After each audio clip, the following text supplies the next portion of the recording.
Welcome to AP Biology. Today we're going to be going over statistics and data analysis. Specifically, we're going to look at standard deviation and standard error of the mean. We're not going to be doing calculations for this. I just want you to understand when you would use these statistics and what they mean when you see them in someone else's data. First, we have to talk about what kinds of data you can use these statistics on, and then we'll get into what they mean. Okay, so types of data. Normal data is data that looks like this. It has some average or some mean, and then all of the other numbers fall above or below whatever that mean is, but they do so in a way that pretty much, most of the data is pretty close to the mean, and then some of it's a little further away, sort of in decreasing increments. So that's called a bell curve, or you can call it parametric data or a normal curve. Anyway, normal has like a very specific definition here. It doesn't mean like regular, it just means this exact picture. Human height for like women falls within a normal data set. I think the average height is like 5'3" or something like that. And so some women are taller and some women are shorter.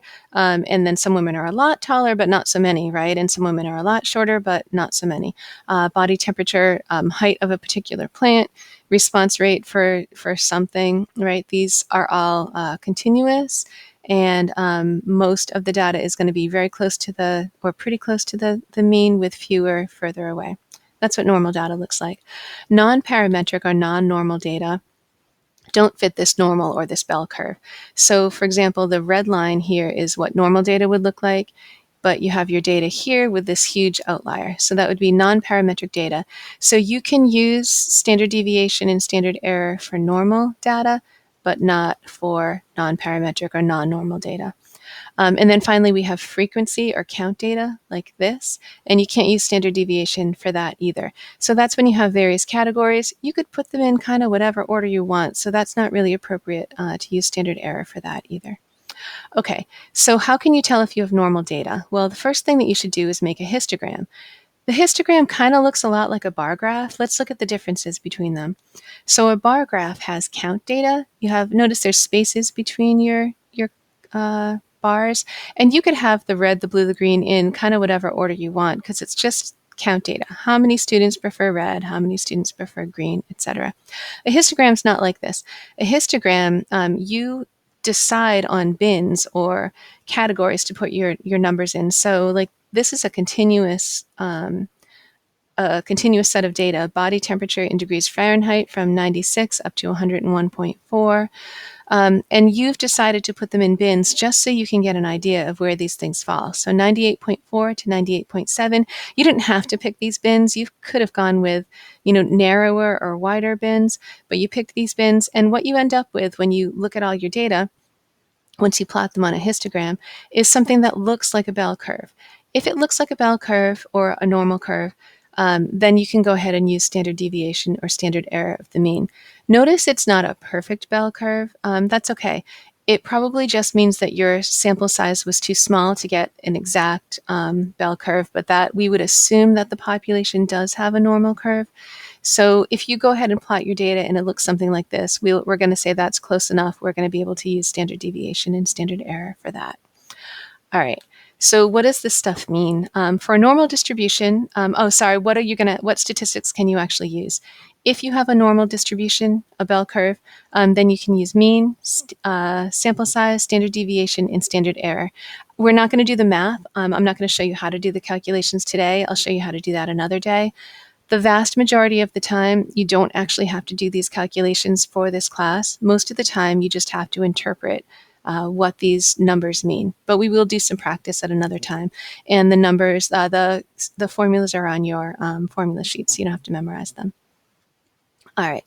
So standard deviation measures the variation in a population. It defines the boundaries of probabilities. So here's the mean for whatever data you happen to have right now, current price of something. I don't even know what the numbers are. But one standard deviation, that's here and here, one standard deviation above and one standard deviation below, takes in 68.2% of your variation. So most of your samples are going to be in this range, are going to be within one standard deviation. Well, 68.2% of them will. And then 2 standard deviations, right? You have fewer data points out here, right? But if you include 2 standard deviations, that includes 95.4% of your variation. Don't memorize these numbers. Just know that most of your data falls, like the vast majority of your data is going to fall within 2 standard deviations. If you go out to 3 standard deviations, you're going out to like really, it still could be in your population, but these numbers are pretty far on each extreme. All right, so what does a large standard deviation versus a small standard deviation actually mean?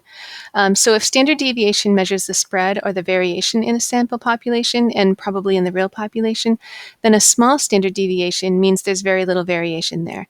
Whereas a big standard deviation means there is a big variation there. So let's say you go and count something. I don't know, maybe you're doing an experiment on enzyme rates when, at various, I don't know, what would be, let's say you're doing heart rate. Let's say you have a new medication and you're hoping that it brings the heart rate down to like or regulates heart rate so that it's a very normal, like I'm using the word normal the wrong way. You have some drug that affects heart rate and you're hoping for a regular heart rate with, I don't know, 72 beats per minute or really close. So this might be the average of your population, and hopefully that's the average that you're looking for. And maybe this data is showing here that most of your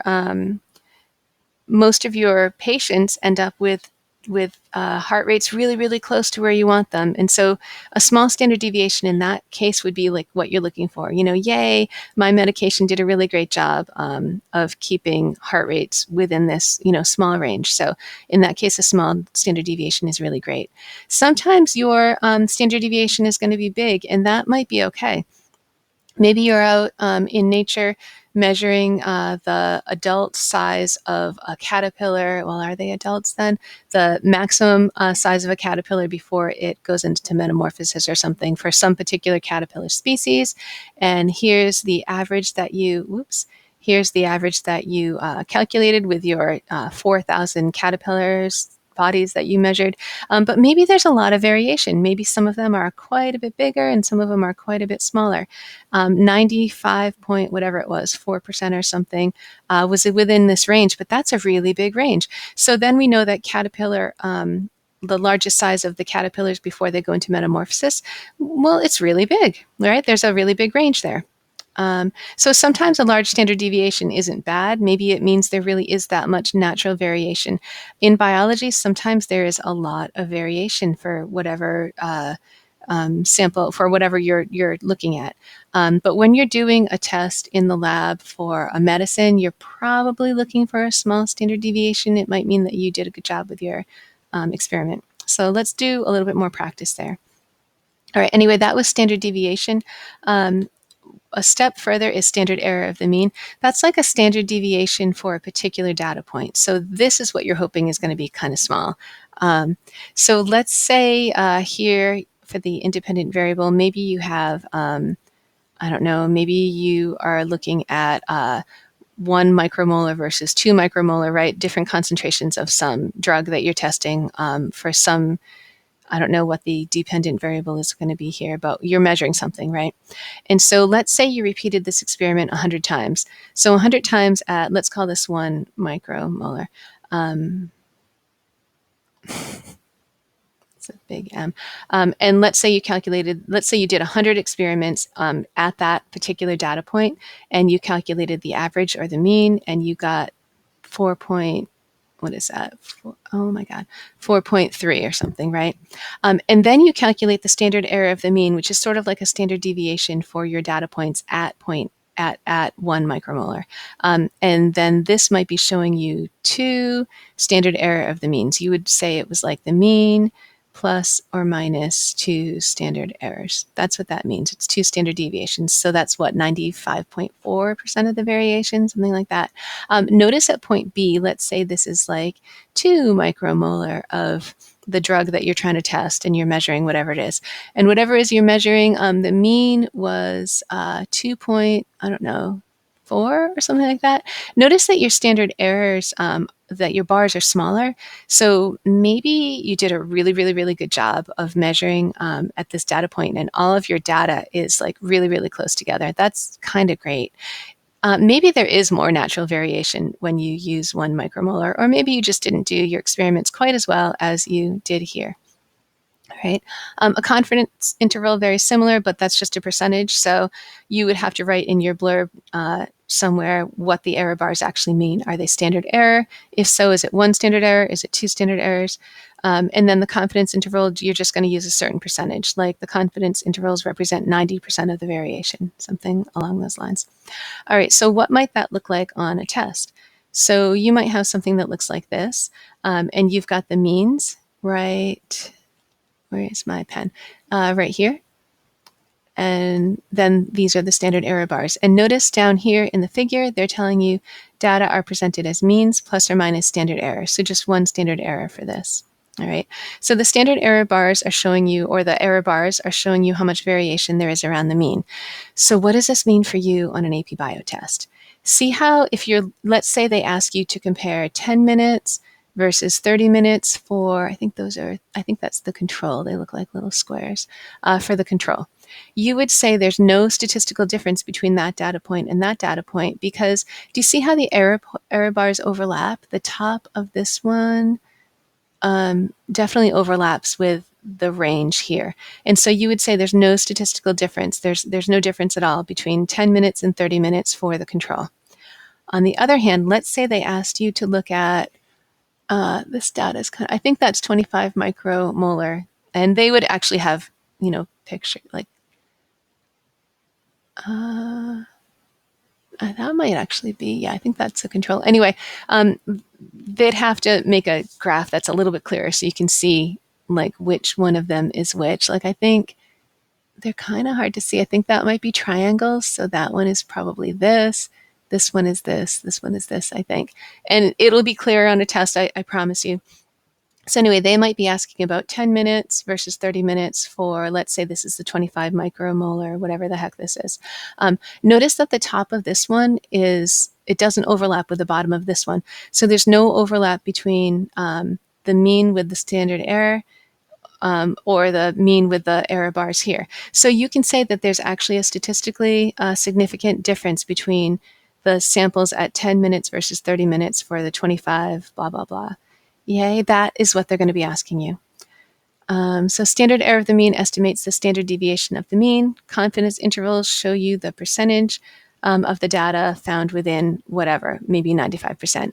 In this particular case, because they said it is standard errors, that's what it is. Other times they might say it's a confidence interval of whatever percent they give you. Okay, so another example of something they might ask you. They might ask you which one of these has unreliable data. So standard error shows how good the estimate of the population, of the true population really is. So, and you'll have to look in the caption to see if they're standard error bars or whatever. But take a look at this. See how your standard error bars, they're only showing you the top, but it would be equally the same distance down here, right? Notice how here's the mean at like, I don't know, what is that? 50, 60, 70.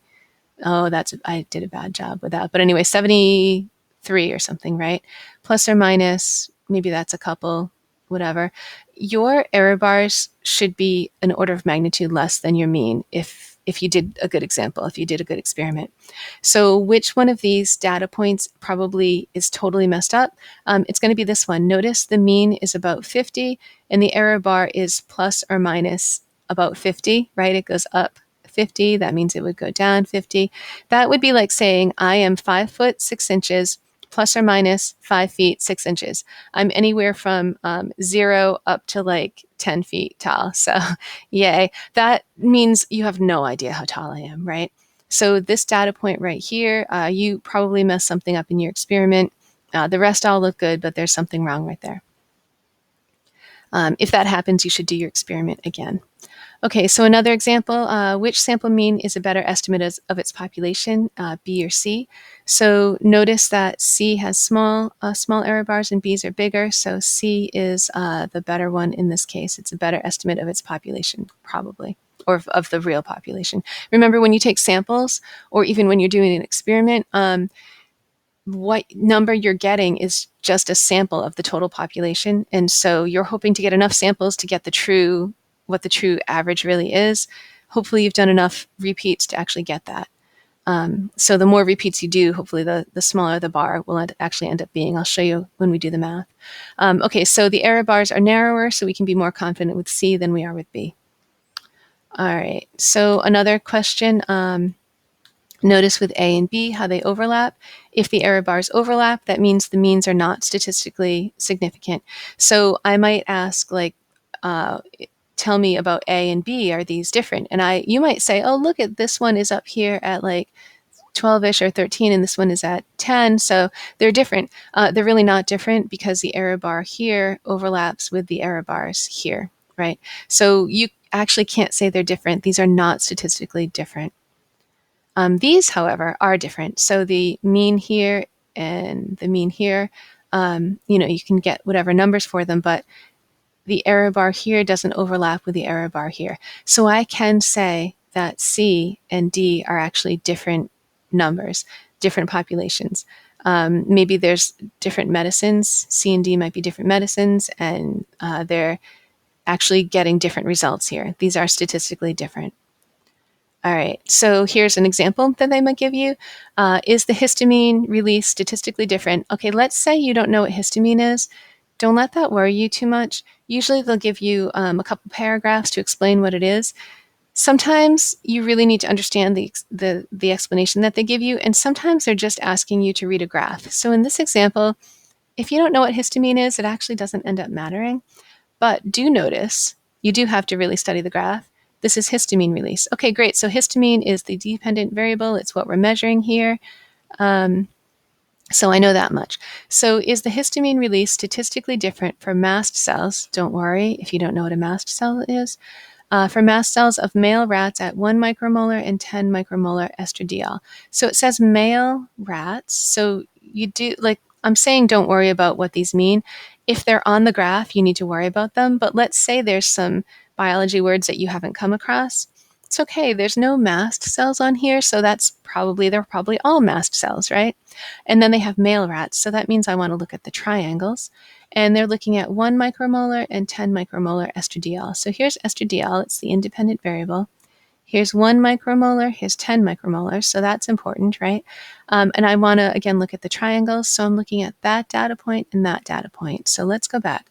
Is the histamine release, that's this stuff, statistically different for mast cells of male rats at 1 micromolar and 10 micromolar estradiol? So are these two data points statistically different? And notice the error bar here. These overlap with the error bars here, so I'm going to say no, they are not statistically different. Here's another question. Using evidence from specific treatments, determine whether prolactin release changes after exercise. What's prolactin? Well, here it is. It's the dependent variable. It's whatever it is. It's what we're measuring. And then justify your answer. So here's with exercise. Here's without exercise. So it looks like I'm looking at, does it change after exercise? Justify your example. So I think I'm going to look at, let's see, T is 0, so that's 0 hours and 1 hour, because that's what it says here. This would be 0 and 1 hour. So does it change? Let's see. Using evidence from treatments, determine whether prolactin release changes after exercise. So here's the after exercise bar, and here's the after bar with no exercise. So I'm going to compare this with this. Notice how the error bars overlap. So I'm going to say no, they're not statistically different. And then for justify your answer, you have to say something specific about this. And so what you would say is that the error bars overlap. So here's what they actually wanted here. Your determination is that exercise does not affect prolactin release. So that's what we said. They overlap. So the answer is no. And the justification, the plus or minus 2 standard error bars for the t equals 1 hour. Sorry. For the t equals 1 hour, that's this one. With exercise, that's right here, right? Overlap with the t equals 1 hour time without exercise. right? So you can't just say they overlap. You have to say what overlaps. So you can say, put all the specifics in, right? This colored in one is the T equals 1 hour. So you're going to say the T equals 1 hour with exercise error bars overlap with the T equals 1 hour without exercise error bars. So just, you probably sort of get the gist of it, but you actually have to say exactly what's overlapping and what's not. So put in the actual specifics. Another thing you could have said is the T equals 1 hour with exercise. Again, that's this one. Mean, that's this, the average. And the T equals 1 hour without exercise mean, that's this one, are within 2 standard errors, because they say right here that the error bars are plus or minus 2 standard errors. So that's why they're plugging that in there. So the mean here and the mean here are within 2 standard errors of each other. So you can't just get the gist of it. You have to put it in specifically, saying this bar, and you can't say this bar, you have to say the with exercise mean at T equals 1 hour, that's what this is, right? Is within 2 standard error bars, or the error bars overlap with the T equals 1 hour without exercise. You just make sure you put it in specifically. All right, and that's it for standard error and standard deviation. We will practice the actual math for it in another video.